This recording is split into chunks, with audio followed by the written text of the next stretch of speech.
রাজধানীর গাবতলীর শাহী মসজিদ বস্তিতে লাগা আগুন নিয়ন্ত্রণে এসেছে। ফায়ার সার্ভিসের ৮টি ইউনিটের চেষ্টায় প্রায় ১.৫ ঘন্টা পর আগুন নিয়ন্ত্রণে আসে।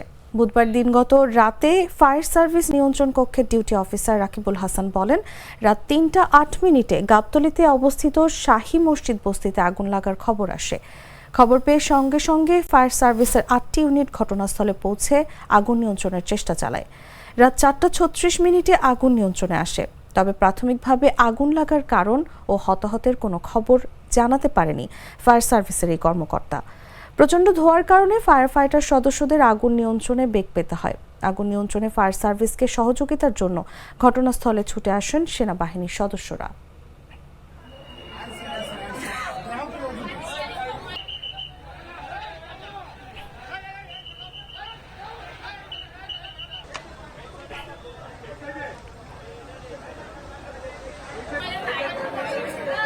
বস্তির এই অবস্থা, চারিদিকে যেভাবে টিন শেড বিল্ডিং এবং উত্তর সাইডে দেখবেন বিশেষ করে বস্তিরই একটা বিশাল অংশ, এবং আমাদের লোকজন আসার পর কাজ শুরু করে এবং চারিদিক থেকে আমরা অ্যাটাক করি আগুনকে, যার ফলে আগুনটা ছড়াতে পারে নাই। আগুন কিন্তু অনেক ছড়াতে পারতো। আপনারা যদি দেখেন উত্তর দিক এবং উত্তর পূর্ব দিক অনেকটাই একেবারেই নিয়ারেস্ট সাথে লাগানো একটা চিকন মাত্র গলি, শুধু আমাদের লোক ওয়ালের উপর দিয়ে গিয়েছে, ওখানে গিয়ে আগুনটাকে নির্বাপন করতে চেষ্টা করছে এবং আমরা আগুন নিয়ন্ত্রণে নিয়ে আসছি। প্রথমত বস্তি ঘর ছিল, মানুষজন বসবাস করতো। এরপরে সাইডে এখানে বাস স্ট্যান্ড গাবতলী, আপনারা দেখতে পেয়েছেন যে আপনাদের পাশেই যে বাস আছে, একটা বাস, দুইটা বাস রুবিনা পরিবহনের দুইটা বাস উপরে গেছে, এবং এই পাশে ছোট ছোট দোকান ছিল, মোটর পার্টস বা গাড়ি ঠিক করে এই জাতীয়, ভিতরে বাসের ভিতরে ডেকোরেশন করে এই জাতীয় কিছু দোকান ছিল।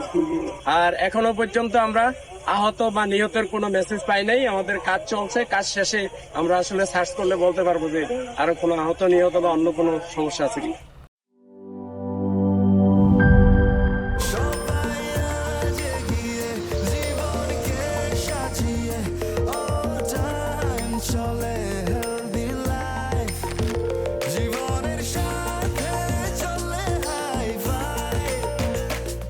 চলার পথে স্বাস্থ্যকর all time honeycomb, all time healthy life.